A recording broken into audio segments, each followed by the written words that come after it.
We have AirTags finally. These have been rumored for some time, and just to give you a top level rundown of all of the features of AirTags, we have they are going to be part of the Find My network. They'll use the U1 chip to be able to track them down. IP67, there's a built-in speaker so you can get it to beep. Precision finding, as you've got with Find My network. You've got over a year of battery life. The battery is user replaceable, and you can ignore unwanted tracking alerts and things like that.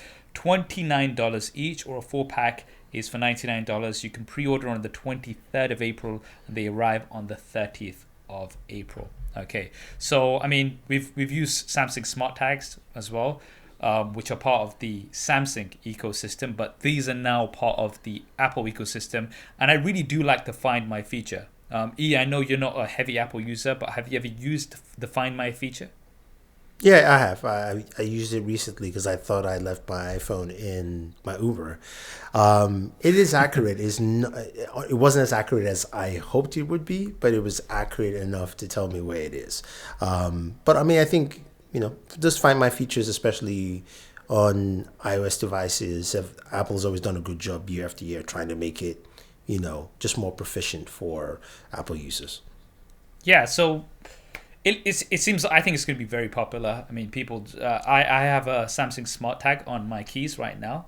So if I do need to find them, thankfully I've not lost them as yet, but if I was to, but I mean, if you want to put it on your luggage, for example, and in case you lose your luggage, you can track that down.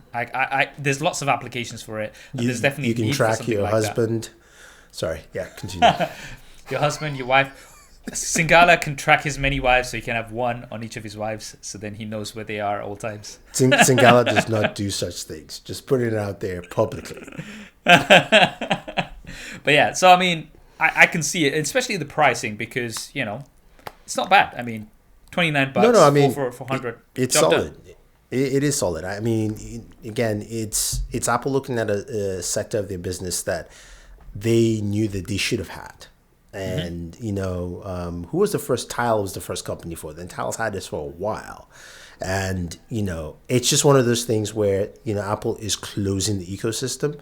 And I have a thought process which I'll share later on because it covers some of the other products. But Apple is trying to close the ecosystem even more to really keep you feel safe within the ecosystem as a whole. So it's a great product, great pricing. And it's easy to pick up. Again, that's the easy part. It's easy to pick up as an Apple user to just get some. You've got a bunch of kids. You can actually have the tags with either their school bags or something like that, your keys, and boom, you're good. So this just made me think, because one of my old neighbors, he used to have lots of cats, right? And he used to always lose his cats. So he's come over and he's put these missing signs everywhere. And I'm like, have you ever considered putting on their collar one of these? And he's like, oh, I never. And I was like, but this is the thing, you mentioned Tile. Tile exists and has existed for a long time. The problem is, for the general user, it's just like, what is Tile kind of a thing? It's not as accessible. Whereas now that you have AirTag for Apple, if you're an Apple user and you have an iPhone, boom, easy. You know what I mean? You don't even have to think about it. It's just like, I'm going to go buy these. I'm going to put them on my pet's collar. If they do run off somewhere and I need to find them, then I can go ahead and track them down, right? And it's easy to do that instead of putting loads of missing signs up that poor chap. I wonder if he's ever listening. It's just like, he's always it's like, have you seen my cat? I'm like, dude, they keep running away, man. It's like, you need to put something on them. But yeah, I think it's going to be very, very successful, especially at that price point. I think everybody's going to pick it up in the Apple ecosystem. I hope you enjoyed that clip. If you want to hear the full podcast episode, then that will be linked down below. And if you want to see more clips like this, then be sure to subscribe and hit that bell icon so you don't miss them. Thanks for watching. This is Saf on SuperSaf Speaks, and I'll see you next time.